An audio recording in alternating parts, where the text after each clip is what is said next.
Day 938 of the Ukrainian War Map, also known as the Russo-Ukrainian War. Juzzie here, and today is another update as I take a simplified and down-to-earth approach to some of the most important happenings on the ground in Ukraine. So starting off, we'll take a look at those Russian losses, as currently Russia sits on more than 637,000 military personnel losses, representing an additional 1,130 in the past day. Then as for hardware losses, 6 tanks, 3 APVs, and 25 artillery. Then we'll head straight to the map to one of the biggest fireballs we have seen in this war to date. Because as daylight broke over Toropets in the Tver Oblast, better pronounced Tver, Russia's 107th GRAU arsenal was engulfed in flames following a Ukrainian drone strike overnight. Now, the attack had targeted the massive ammunition storage facility, which housed thousands of tons of Russian missiles and munitions, resulting in a colossal fire that was visible from space. The facility, spanning over 5 square kilometers with a perimeter of 12 kilometers, had been absolutely devastated by secondary explosions that raged into the morning. Russian officials reported that drone debris had caused the fire, yes, I'm sure, plus a direct hit or two, and visuals from the scene showed several infernos. This has become one of the largest ammunition detonations witnessed during the war, leading it to reach a 2.8 on the Richter scale, which is a site that's also been fairly well documented, known previously for supplying various ammunition types to the Russian army throughout the war, including MLRS Grad rockets, the 152 and 82mm shells, and the 762mm rounds. But these days, it's expected to be a lot more than that, given this nuclear-like explosion. Also, Toropets Municipal District's website changed to a feature photo of Ukraine's intelligence chief, Sir Bordanov. So isn't that nice, getting the recognition that he deserves? Of note also for this event was how Russian EMERCOM, or emergency communications texts, were sending notifications to local residents, though not for safety reasons, why am I not surprised, but instead to hijack these airwaves to tell the locals not to publish media of drones or the explosions. Wow, they've really got their priorities set, don't they? NASA's satellite firm's data are also lit up in a way that we rarely see.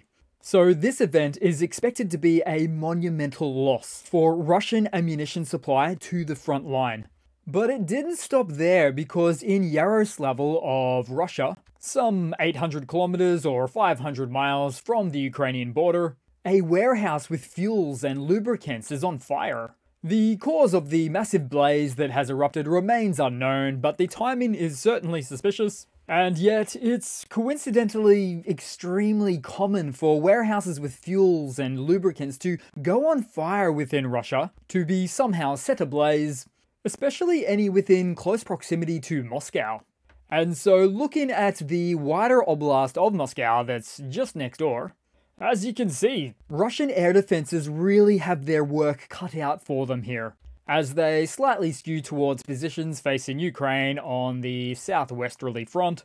And yet, as time has progressed in this war, so too has the need for Russian air defenses to be positioned far from the front lines in Ukraine, protecting the Kremlin, with certainly no diminished requirement for Russian air defense batteries to be positioned close to the front as well, which is all too well proven by the weekly and sometimes daily successful hits by Ukrainian UAVs far into Russian territory. Russian airspace is just far too big to protect all of it. Too many Ukrainian UAVs are flying through Russian airspace uninhibited. It's not a story that ends well. Then headed down on the map, move into Ukraine, or at least Ukrainian positions, technically still within Russia, as the Russian counterattack in Kursk, which started last week, struggles to gain the ground it would have hoped for, with the armed forces of Ukraine clearing up some pockets in the north, where Kremlinoy in the north might not actually be under Ukrainian control officially, although with a rare inclusion identified in this such way on the map, we're looking at quite the problematic encirclement for the Russian positions that would have likely failed to withdraw. But then to the western region, where the armed forces of Russia move one way, but then Ukraine moves another, as it seems that the AFU adopted a new strategy to encircle Russian troops through a very wide corridor of access. Take, for instance, Ukraine breached Russian defenses near Novyi Pot, but that was yesterday, and today, even Krasnoktobersky, or Krasnuk for short, has come under AFU control. So should the AFU succeed in linking up their forces on the main front, particularly in this most southern part of the district, Russian forces could be cut off, leading to a significant encirclement which would then make for the largest in the war so far. We'd be talking thousands upon thousands of Russian soldiers. Also, the information space in this area is working on different timeframes. Take, for example, the 225th Assault Battalion released footage showing their breach of the border with Russia towards Gloshkovo, and this was several days ago. So they released this footage late by design for reasons of operational security, which is why we've seen a lot of nervous Russian telegrammers in the last few days in the edge of the Gloshkovo district, concerned about Ukrainian advancements. And then as for most recently, Russians acknowledged that their attempt to retake Ukrainian positions is going far more slowly than expected, with some stating that their focus is on preventing further Ukrainian expansion on other sectors of the front line of Kursk, presumably talking about Krasnuk, as opposed to performing more hardline offensives. So this location is a choppy area at the moment, with such a change of pace that the unexpected is happening here on an almost daily basis, if not every 12 hours. Then briefly on the map, we'll head across to the Kharkiv offensive, the Kharkiv incursion of the Russian forces, I should say, ongoing a lot longer than Kursk, with minuscule gains for a comparison. But the latest updates for this location seem to be that Russian forces that were holding positions for the longest of time at the aggregate plant near Vovchansk, or in Vovchansk's south, were reportedly ousted from these positions. Russians also published footage in which they were shelling the plant, confirming Ukrainian presence. So these assumptions are also reinforced by several Ukrainian military channels indicating that positions have been recaptured in the region. Then we'll head further down the map, with this map not doing me any favors depending on the location.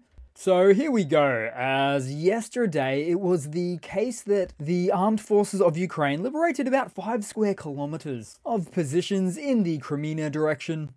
In fact, we'll zoom out a little bit because the map makes it look like a change in attitude such that the Russian forces are no longer even trying to reach the Zbets River anymore. And perhaps they are no longer trying, as they have a multitude of priorities elsewhere, whether it's Kursk, Kharkiv, or Donetsk, to name but a few.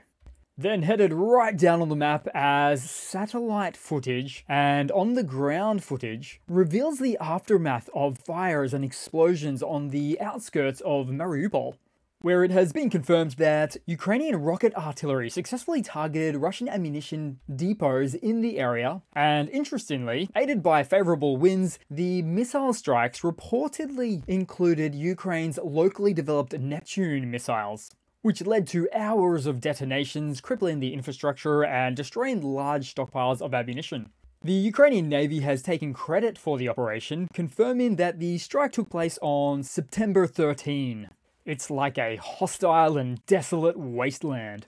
Then taking a look around on the map, because somewhere in the east. Now there's more than I could ever show, but some of the highlights if you will. So a Russian BMP dropped infantry off in the middle of an open field just to be immediately destroyed on the spot. This one in fact happened in Kursk.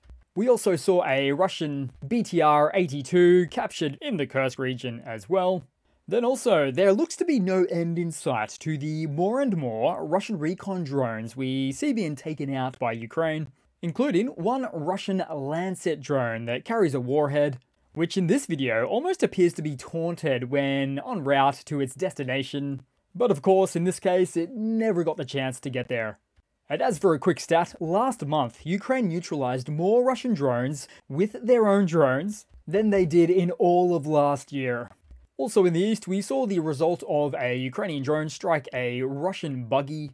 Then this next one might be a little bit dated, but we see a destroyed Russian T-80 BV main battle tank in the Donetsk region. You can also see someone's front gate right there, repurposed as a tool for protection, but it didn't quite work out.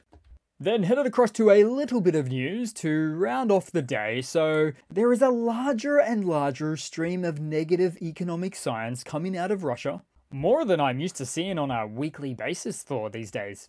And it doesn't help that Russia now spends 8% of its entire national budget on military salaries alone.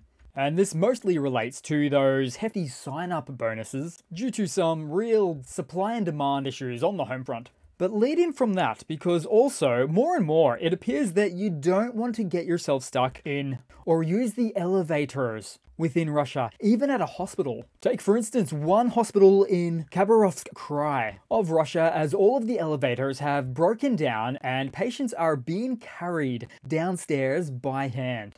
It was just the other day I was talking about lack of repairs or replacement parts for the precision engineering required of elevator components from the West being now in very short supply within Russia due to sanctions. Russian society is almost like it's slowly decaying. Then headed across to a quick funny to round it all off for today, guys. So, Alexei Neshayev, a Russian businessman and political member of the Russian State Duma, recently stated, quote, "If the Western companies that left want to return to Russia, they must pay big." And he said this as part of a new initiative put forward with the State Duma / Russian Parliament.